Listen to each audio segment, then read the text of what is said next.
Bienvenidos a Conciencia Vial, un gusto reencontrarnos con ustedes como cada semana y hoy particularmente el programa tiene dos temáticas bien interesantes. Una de ellas tiene que ver con el sueño y la conducción. Vamos a estar hablando con la presidenta de ASUR, la Asociación Uruguaya del Sueño. Y también nos visita Diego El Grossi para contarnos sobre lo que fueron las vivencias sobre aquel accidente que tuvo en el año 2014. Con estos temas, momento de comenzar ya el programa de hoy. Bienvenidos a Conciencia Vial.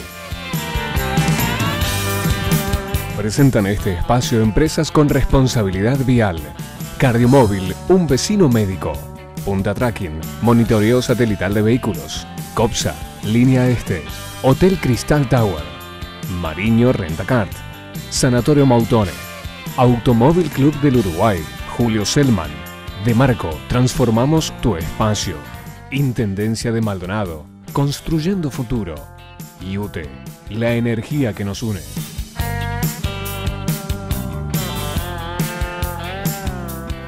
Y es un gusto comenzar el programa de hoy con la doctora Cecilia Orellana. Ella es neuróloga, especialista en temas del sueño y es además la presidenta de ASUR, que es la Asociación de Sueño del Uruguay. Así que bienvenido, un gusto tenerte aquí con nosotros. Primera vez con Conciencia Vial, así que bienvenida. Bueno, Jorge, muchas gracias por haberme invitado a participar en el programa, a ti y a Conciencia Vial, para poder difundir esto que para nosotros es de vital importancia, la seguridad al conducir dentro del área del sueño. Así es. Bueno, lo hablábamos en la previa con la doctora, porque en esa evaluación que hacemos los ciudadanos, a veces ya tenemos claro que si voy a conducir no tomo, si tomo psicofármacos, pero aunque algunos tienen advertencias, algunos toman la previsión, aunque eso es más o menos, de no conducir, pero poco se evalúa en el tema del sueño y la conducción. Y a veces se da eso de salir a manejar cuando uno está muy cansado, arrancar cuando está cansado. Exactamente, eso es muy importante de tener en cuenta, sobre todo lo que son los ritmos circadianos del cerebro humano. Es decir, nuestro cerebro funciona en base a ritmos y básicamente lo que tiene es un ritmo diurno-nocturno. En la noche todo nuestro cuerpo está preparado para dormir y entonces si queremos mantener una actividad que ocurra durante la noche, como por ejemplo conducir, hay que tener una preparación previa, sobre todo no salir fatigado, no salir luego de muchas horas de trabajar sin haber dormido por lo menos una pequeña siesta, a los efectos de poder recuperar la conciencia, poder recuperar una vigilia de buena calidad como para poder conducir. Sí, tenemos que cambiar a nuestro organismo en definitiva, porque el nuestro, si trabajamos todo el día, ¿para qué está preparado? Para llegar a casa y dormir. Exacto. Lo que pasa es que, y lo vamos a ver ahora mucho en verano, mucha gente que por ir el fin de semana con la familia trabaja de lunes a viernes, el viernes sale de noche y dice, bueno, me voy. A veces uno cree que 120 kilómetros es poco. Sin embargo, para dormir se basta un segundo y nunca sabe uno cuándo le va a caer el sueño ese agotador que uno ya no contiene. Vamos a algunos síntomas que deberían darse o algunas conductas que uno debería prever, por ejemplo, con respecto al sueño. Sí, lo más importante es prever cuántas horas vamos a manejar. El tema es el siguiente, el cerebro no es muy apto para estar mucho tiempo en una vigilia continua como necesita estar conduciendo. Uno tiene que estar constantemente alerta a todo lo que sucede alrededor y a veces necesitamos, según donde vayamos, son muchas horas conduciendo. Habitualmente no recomendamos más de una hora y media de forma continuada y luego tratar de detenerse algún tiempo, como algunos minutos por lo menos, como para poder no estar con esa tensión continuada sobre la conducción. El otro elemento importante es el horario en el cual salimos a conducir. No es lo mismo ir a las 8 de la noche que ir a las 4 de la mañana, porque en general tenemos lo que llamamos una noche bioquímica del cerebro, en el cual todas las neurohormonas y todos los neurotransmisores cerca de la madrugada, es decir, entre la 1, las 2 de la mañana y las 3, 4 de la mañana es cuando más propensión al sueño tenemos y menos lúcidos, menos activos estamos. Entonces también desaconsejamos esas horas de la madrugada para conducir. Y hay muchos estudios epidemiológicos que se han hecho, es decir, avalando este tipo de información, como aconsejando un horario más corto e interrumpido para la conducción. Esto es para el que hace las cosas incorrectas, salió a manejar cansado y empieza a tener algún síntoma de sueño. Pero ¿cuál es verdaderamente el síntoma de me estoy durmiendo y no me estoy dando cuenta? Pasa eso, porque además de repente uno dice, no, pero yo aguanto porque faltan 30 kilómetros y ahí se duerme. Sí. ¿Qué pasa? Bueno, pasan varias cosas. En primer lugar, el cerebro no es demasiado preciso en determinar en el momento en que nos dormimos. Es decir, podemos decir estoy somnoliento, estoy cansado, pero el preciso momento en que uno corta, digamos, la conexión con el medio ambiente y nos dormimos, es un momento que es una transición. Entonces no siempre nos damos cuenta exactamente de cuándo pasa. Y te voy a dar un ejemplo muy claro. A veces vamos al cine o estamos mirando la televisión y de golpe nos quedamos dormidos y cuando nos despertamos decimos, uy, ¿en qué parte de la película estoy? ¿Y qué pasó cuando nos dormimos? Nos damos cuenta cuando nos despertamos, pero no cuando nos dormimos. Entonces eso es un elemento a tener en cuenta en la conducción.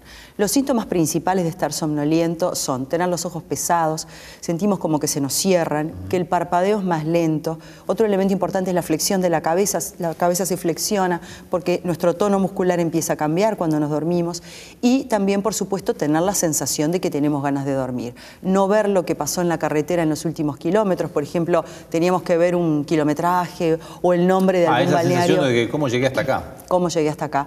Ese tipo de cosas también es otro elemento que lo tenemos que tener en cuenta para suspender la conducción y saber que en ese momento tenemos mucho riesgo de dormirnos. Ahora bien, supongamos que alguien detecta ese síntoma y dice, uy, ¿cómo llegué hasta acá? No, esto es peligroso, me estoy por dormir. ¿Qué tiempo de recuperación necesita? Porque hay mucha gente, y yo te digo lo que escucho por ahí, capaz que todo es incorrecto, y dice, no, yo me tomo un café y ya estoy para seguir, o yo me mando una de estas bebidas energizantes y manejo toda la noche, no tengo problema, o yo paro un segundito y ya bajo del auto, estiro las piernas y ya puedo manejar otra hora más. ¿Qué hay de realidad? ¿Qué hay de mitos? ¿Cómo realmente funciona el cerebro? Porque tú lo que sos un neurólogo, sabés cómo funciona en realidad el cerebro en base a estudios. Primero lo que te voy a decir es las cosas que no funcionan, porque es lo que mucha gente hace y luego pasamos a lo que sí funciona.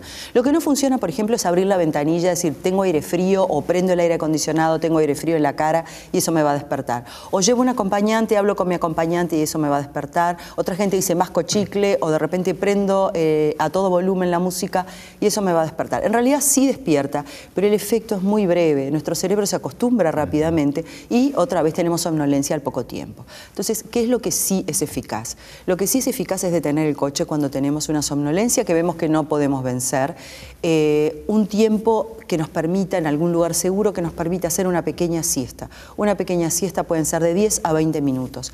No es necesario mucho más de eso, si se pueden dormir 30 minutos obviamente es ideal, pero si no, con 10 o 20 minutos el cerebro está recuperado como para poder conducir por lo menos 1 hora y media más. Y por supuesto las bebidas energizantes conjuntamente con una pequeña siesta, es decir, ¿no? A veces si hay otra persona, la otra persona puede tomar el volante durante un pequeño tiempo y bueno, que el que estaba conduciendo de forma primaria pueda descansar. Las bebidas energizantes, el café es un muy buen despertante durante un periodo de aproximadamente también 2 horas, luego el efecto comienza a disminuir. Las bebidas, las otras que se toman que tienen cafeína, depende de la cantidad de cafeína que tengan, y con todo esto es lo que son las medidas más eficaces. Detener el coche, dormir una pequeña siesta y tomar una bebida que nos energice. Hablabas allí de siestas.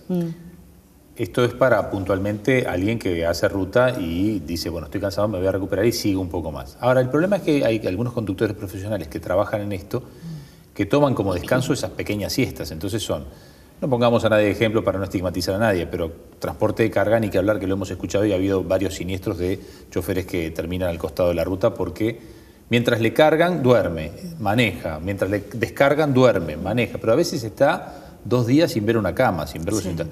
¿Qué tanto aguanta el cuerpo con esas situaciones de ir durmiendo fragmentariamente? Sí, en realidad no aconsejamos ese tipo de sueños tan fragmentados durante un largo periodo de tiempo. Eso se puede hacer, digamos, el hecho de dormir y de tener el auto si uno, bueno, se subió por algún motivo y no tiene más remedio que llegar. En general, en estas personas que hacen un trabajo rotatorio, sobre todo, porque a veces conducen de noche, cambian sus horarios y demás, hay que hacer una muy buena higiene del sueño, que se dice en medicina, que son hábitos correctos de dormir. Es decir, fijar un horario en el cual esa persona pueda dormir en el periodo de 24 horas por lo menos 6 horas y luego una pequeña siesta antes de empezar a conducir. Pequeña llamamos 30 minutos. ¿Sí? O sea, lo de los 10 minutos es si estamos en la carretera y ya no tenemos mucha solución y bueno, pero cuando vamos a hacer una siesta que tenemos el viaje calculado, inclusive eso que decíamos, la persona que va a salir, que terminó de trabajar, que pasó muchas horas muy concentrada trabajando, que está fatigada, a esa también le recomendamos, si es posible, una siesta de por lo menos 30 minutos. No más de 30 minutos, con 30 está bien. Y a la persona que va a tener este tipo de trabajos, calcular un mínimo de 6 horas, un óptimo de 8 horas para dormir en algún momento de la jornada jornada y hacerlo eso de forma arreglada, teniendo algunas pautas que son de higiene, de hábitos correctos de sueño. Claro, hablabas de algunas bebidas que favorecen. El café, por ejemplo, favorece. Por lo menos momentáneamente para un Uruguay que tiene distancias cortas, capaz que si paro en algún restaurante de carretera, me tomo un café y retomo, estoy haciendo un doble componente. Paré, me bajé, tomé el café. Ahora, ¿qué pasa cuando además tenemos una persona que toma alguna pastilla de esas que son habitualmente para dormir, porque tiene un ciclo de sueño distinto? ¿Cuándo debería cortar ese? Porque hay gente que si no toma pastilla no duerme. Entonces, ¿cuándo debería cortar ese ciclo si va a manejar? Bueno, ¿cómo funciona la pastilla para dormir y el que quiere manejar? No lo entiendo. Empecemos un poquito antes. Hay una serie de fármacos bastante grande que produce somnolencia. Voy a decir uno muy típico, algunos antihistamínicos de generación anterior, no los nuevos, digamos, como la loratadina y otros que esos no producen somnolencia, pero otros anteriores sí producían mucha somnolencia. Hay una serie de personas que necesitan algunas medicaciones neurológicas o psiquiátricas por una patología y que además del efecto que hacen para la patología que tienen, también pueden producir somnolencia. Entonces, en esos casos hay que tener un cuidado especial, digamos, pensando en una medicación crónica diurna, digamos, en la que también pueden tener somnolencia. Por supuesto, hacer muy importantes todas las medidas previas de pequeñas siestas, de tomar café, y en los que toman hipnóticos, por supuesto, no tomarlos cuando van a conducir, ¿no? Claro, si pero eso, ¿cuánto tiempo antes se suprime? Por ejemplo... no lo suprimen porque si es un tratamiento crónico se necesita para la patología del paciente. Suprimirlo no. En todo caso puede cambiar el horario de la toma.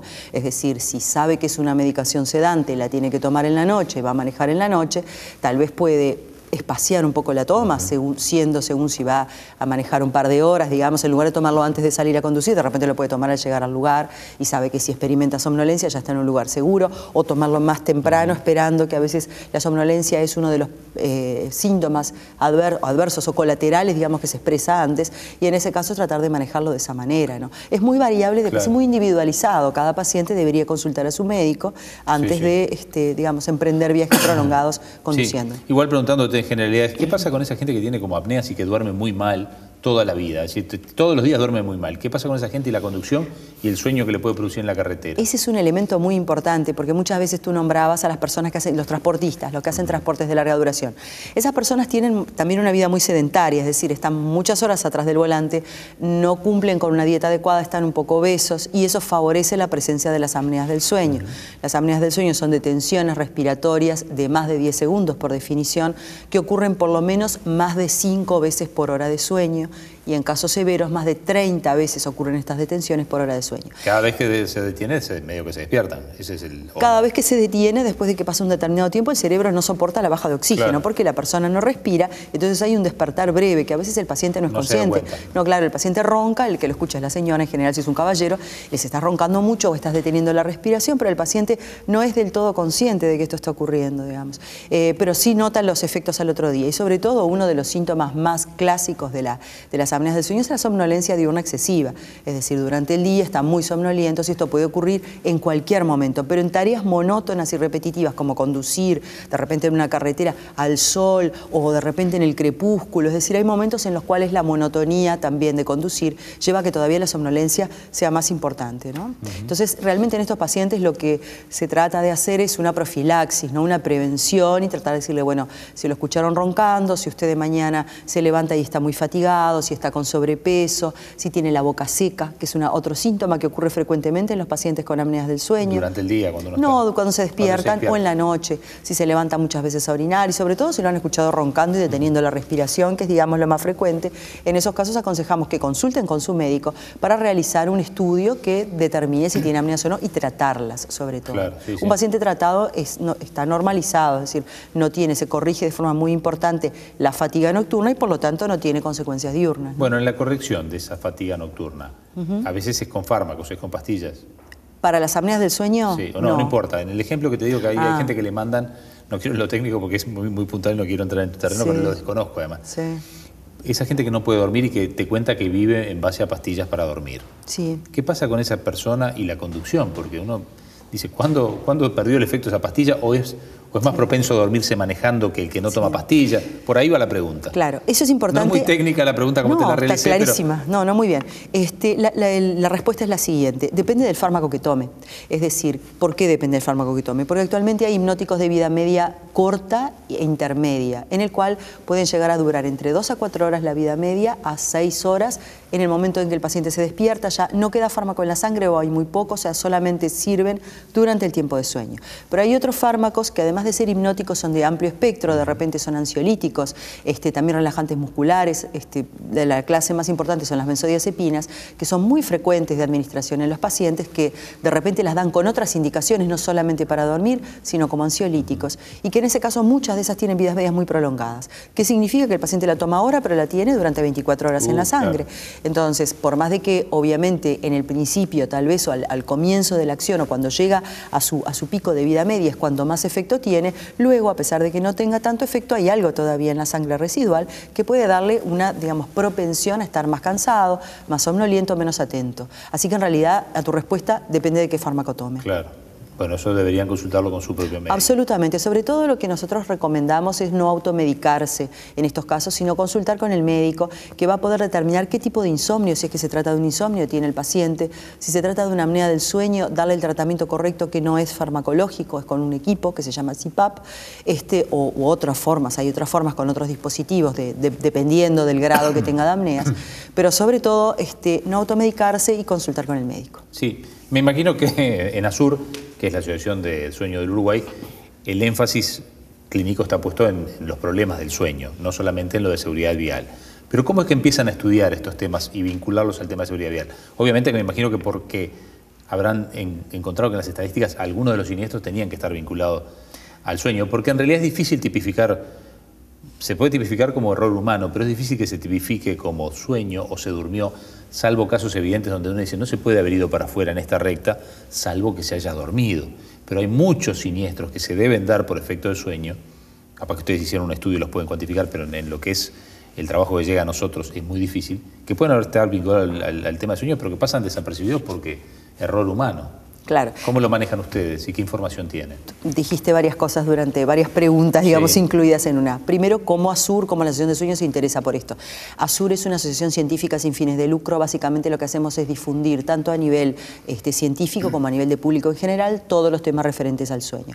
¿Por qué nos preocupamos por esto? Es uno de los temas de mayor problemas a nivel de seguridad y de prevención de salud pública, digamos, el tema de no dormirse. ¿Cómo se llega a esa determinación? Hay muchos estudios. Los estudios que se han hecho más estrictos, digamos, es a través de la seguridad vial americana, ¿sí? La AJA, que se llama sus iniciales. Hicieron un estudio muy completo entre el 2009 y el 2013, tipificando 14.000 accidentes que habían ocurrido y entre ellos cuáles habían sido fatales y cuáles habían tenido fatales es que el paciente se murió, sí. La persona que iba dentro del auto se murió, y la otra es que tuvieron lesiones graves. Y de acuerdo a las características del siniestro, de acuerdo a la posición de la persona, hicieron estudios muy cuidadosos, a veces de acuerdo al acompañante que quedó vivo, por ejemplo, una serie de factores que lograron determinar que un 21% de estos 14.000 accidentes fatales y 21% de los que había habido muertes estaban relacionados con que la persona se había dormido. Lo lograron determinar de forma muy estricta y luego claro. Hay estudios con simuladores, es decir, que es otra cosa que se hace para ver si realmente sí, ponen conducir a alguien a manejar y le ponen videos, le ponen electroencefalograma, es decir, le hacen una serie de estudios muy completos y lo ponen a manejar, por ejemplo, varias horas, como decíamos, en una circunstancia de provocación. Parpadean y demás. Pero en estos siniestros viales, Estados Unidos es el que tiene, digamos, de una manera los estudios más completos en la parte de siniestralidad vial, que implican el hecho de haberse dormido, en ausencia de alcohol y en ausencia de psicofármacos. Claro. Simplemente estaban cansados o tenían apneas del sueño o tenían otros trastornos de sueño y se durmieron. Claro, porque en definitiva uno podría extrapolar esa cifra, porque podría llegar a la conclusión de, bueno, este estudio es válido para Uruguay. ¿Se puede extrapolar tan fácilmente? Bueno, UNACEP tiene un estudio muy interesante del 2015, no vieron las causas de cada siniestro, pero sí hay un dato interesante que es el siguiente.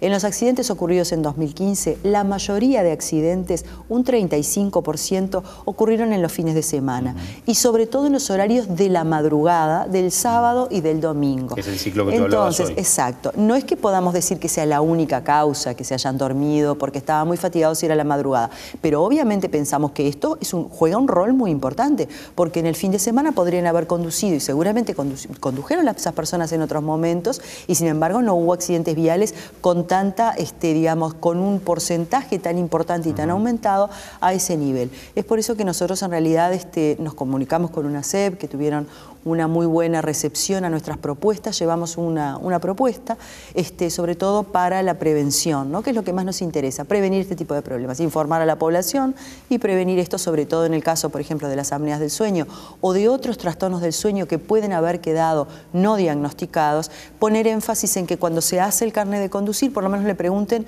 ¿y usted tiene sueño de día? ¿Cómo se está manejando de día? Que eso nos parece una cosa importante. Sí, sin duda. Bueno, tienen una propuesta que la vamos a dejar para más adelante, porque vamos a retomar contigo luego en el tramo final del programa de hoy. Pero quería preguntarte, ¿quién puede consultar a la Asociación de Sueño del Uruguay? ¿Cómo se vincula? ¿Se puede consultar o no? Porque me lo dejaste allí y no me quedó claro. Claro, sí. La Asociación de Sueño en realidad no es una clínica de sueño. Es decir, aquí hay múltiples clínicas de sueño en Montevideo. Esto es una asociación sin fines de lucro. Tenemos una página web. Si ustedes ponen en el buscador de Google Asociación de Sueño del Uruguay, salimos en el segundo. Tenemos un Facebook y tenemos página web. Y el nombre de la página web es www.azurui.org. Ese es el nombre de la página web, pero en cualquier buscador Asociación de Sueño del Uruguay ya estamos saliendo a los primeros lugares. Porque mientras nos vamos a la pausa y vamos a cambiar momentáneamente de tema en el segundo tramo del programa, ustedes pueden ir buscando, pero no dejen de ver Conciencia Vial, no nos hagan trampas, si no lo buscan más tarde. Hacemos una pausa, yo te invito a que te quedes con nosotros para el tramo final del programa y a ustedes también, por supuesto. Ya seguimos en instantes aquí en Conciencia Vial.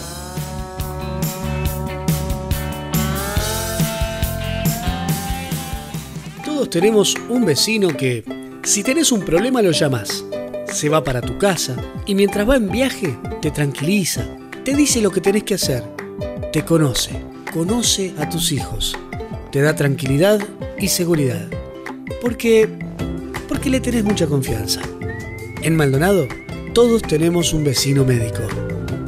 Cardiomóvil.